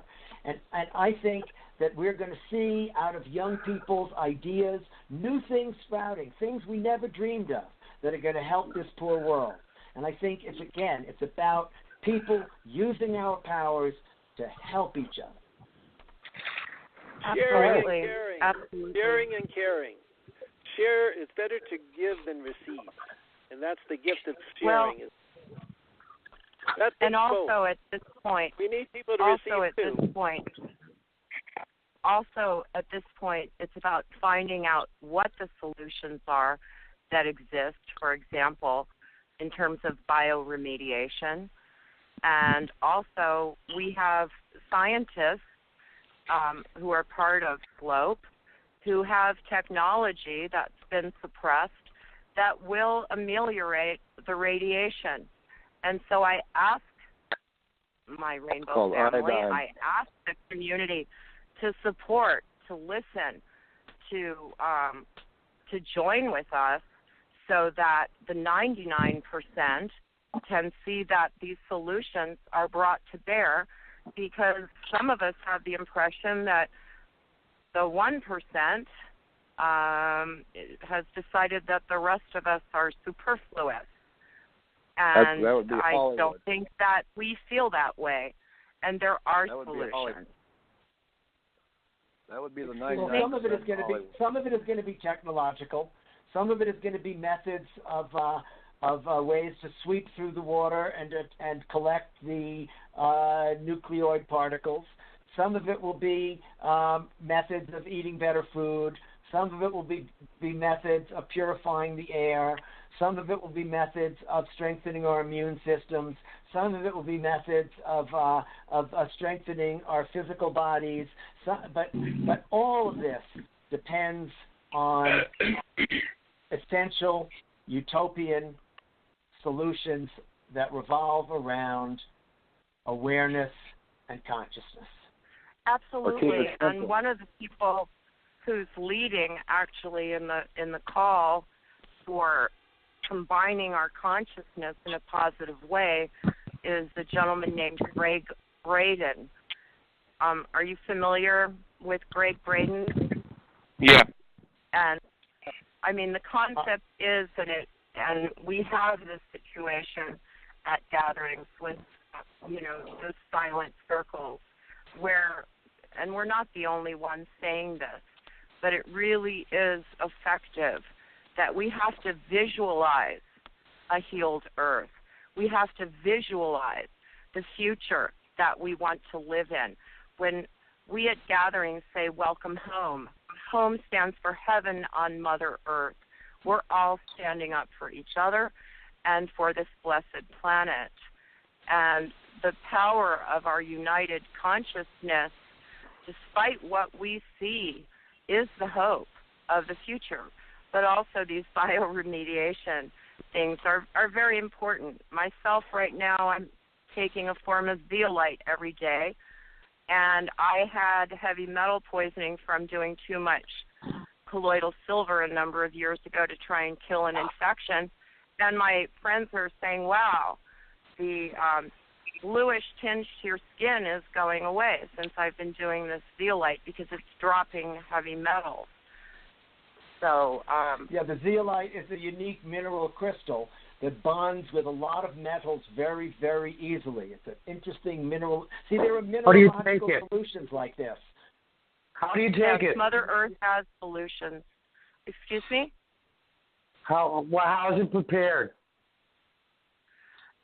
The type that I'm using right now is I'm using something from Aura. It's a liquid, and I put 3 drops sublingually every other day.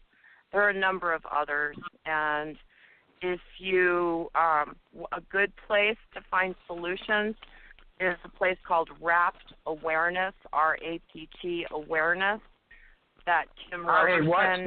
Say again, please. R-A-P-T Awareness. Got it. Is this a doctor and show? And also, if you visit the wbnslope.weebly.com, a lot of our solution bearer solutions are featured there. If you go to the archives of this show, that's really what we have on the air 3 times a week. Every week is solution bearers coming forward to let you know what you can be doing to safeguard your own health, and also what science and technology needs to be supported. Is there a particular RAT site you're talking about? Because apparently it's a commonly used acronym. If you email me at lisajwolf@gmail.com. I've been like contemplating a friend request you sent me a while ago for a while. I'll just respond to that. Okay.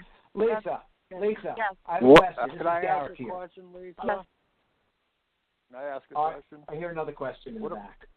Okay. Can I get a So question? you guys, we have like 5 minutes left, so we're going to have to. I just want to ask What about I'd like, I know we only have a few pollution minutes. from the fires at the all the pollution from the fires at the gathering. How can we resolve that? Oh, come I would on, like this to go. guy's Fewer wasting fires. No, time. that's not. Fewer that's fires. No the question fires about at the it. gathering are so Only community polluting the fires. cathedral. Fewer fires. That's wood No. smoke. That's exactly we It's need. pollution. We need to have more community fires, fewer individual fires. It's Lisa, causing global yes, warming. I'd like to stop do a little something here toward the end of the show. I know we're coming to the end of our time, and I'd like to try something called a radio dance. Okay? All right, you let's think do on it. radio you Let's can do hardly it. dance. So I'd like All right. all the listeners, if you would bear with me for a minute, all the listeners out Yeah. there in Radio Blogland and on the radio stream, and all our participants, if you would take either foot. You know, all the hokey pokey dance. You remember the hokey pokey where you put it in Put and out one and wiggle foot it all in, about. take Take a foot. Take a foot. And you don't have to take your shoe off, but look at your toe. Look at the toe on one foot, or where the toe is inside your shoe or your boot or your sandal. And now move it forward. Move that toe forward and stick one toe in Utopia. And now everybody listening and everybody dancing has got a toe in Utopia. Now wiggle it about. Wiggle that toe about in Utopia and let it feel good all the way up your leg and into your heart and into your head and out your eyes and out in your ears and all around. Just wiggle that toe in Utopia. And now you can take it back out. Damn, I actually did it. Thank I you. actually did it. There you go. Thank You you, put one. Utopia. I tell you, if you can put one toe in Utopia, Thank you. you can probably put the whole world. But it'll take a Put little your whole time. soul. It'll take more people learning this dance. Take Thank you, your soul and Garrick. put it in there. Put the soul in there too. But remember, you, the We Garrick. Solution is put the soul in WeSolution.org. it. Oh, put my soul in Utopia. I'm with you. You're so good. I love this creative chit chat. This is fabulous. I got my soul in Utopia. I'm wiggling it all about, and that felt really good. Well, I Thank want to you. thank everyone for joining Thank us. you. Thank we, because if it Thank wasn't you. for we wouldn't be here. Thank Chief Yeah, Timmy Thank you, Thomas. Lisa. Thank Thank you, everybody. Thank you. Thanks, everyone, for Thank you, participating. Garrett. This was a wonderful time together. Thank you, Jim. I really Everyone. enjoyed Yeah, talking thank you, with Garrick. again. Call me sometime, please. Everyone. I'll be in All touch right, soon, we Lisa. will. Happy Beautiful. day. Thanks for doing this. Timmy Thanks. Time says All thank righty, you. beautiful. And thanks for Godspeed taking to time to everyone, be health and happening. happiness. I hope I somebody's think going to it's deal really with all the censorship of Tommy Tudor and Timmy Time in the Facebook family groups. Yeah, let's we back have- up. Well, that's another issue Garrett, for another Garrett, show. let me back Love up you, the Tommy group. Jane. Love you, Jim. Oh, the Love you, talking Wee. Love you, Love Jimmy. everybody out there. Bye for now. love, All right, take care. We love. All right. Thank you, everyone, for joining us. To learn how to become part of the Utopian Reality Slope Earth Aid mission, contact White Buffalo Nation at gmail.com and visit wbnslope.weebly.com and our White Buffalo Nation Facebook page, and support the Slope mission at gofundme.com/slope. Join us again tomorrow, Saturday, June 18th, when Dr. James Chappelle joins us at 2 p.m. Pacific Standard Time, and Sunday, June 19th at 2 p.m., when our guests are Ted Moore and Tim Hall of Primary Water Works, who will talk to us about how water is perpetually generated within the earth and how we can overcome the global water crisis with primary water. Together, let's save life on planet Earth. That's yours, mine, and all of ours on and in the land, waters, and air. Thanks for joining us. Till next time, this is Lisa Wolf for Slope. Save life on planet Earth. Earth Aid now. And Djin and Garrick, thanks for joining us. And Great show. Terrific. The real deal. We'll do this again. We'll do this it's again. The real deal. And we're going to close with a brief portion, I think, of Djin's Sun, Water, Air, and Earth. Till next time. Blessings.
sun, water, air, and earth. We all are really all the same. Four things, really all the same. One thing, I am that I am.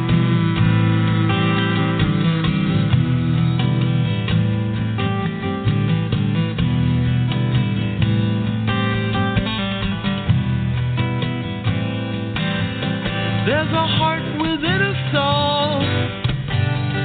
La la la la la la la.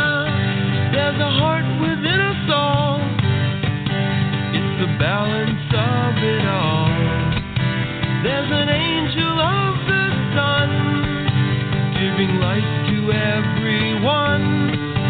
There's an angel of the sun, giving life to everyone. There's an angel of the water, giving you her life and laughter. There's an angel of the water, giving laughter to your soul. There's an angel of the air, playing in your hair. There's an angel of the air, playing in your hair. There's an angel of the earth, waiting to give you rebirth. There's an angel of the earth, waiting to give you rebirth. Sun, water, air, and earth. Sun, water, air, and earth. Sun, water, air, and earth. Sun, water, air, and earth. We all are really all the same. One thing, really all the same. One thing, I am that I am.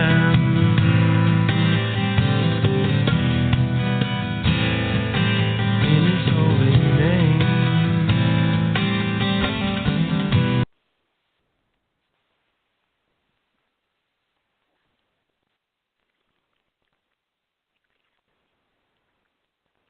Geico presents sharing versus oversharing. Today, Bridget Griffin shared a video of her daily yoga routine, 2 self-help articles, and her new blog called Build Your Inner Bridge with Bridge. Girl, your sharing has turned into oversharing. No worries, Bridge. Geico has some info worth sharing with your 7 blog followers, like how you could save money on your car insurance, update your policy, and report a claim just by visiting geico.com. How's that for building your inner bridge? Bridge? Geico. 15 minutes could save you 15% or more on car insurance.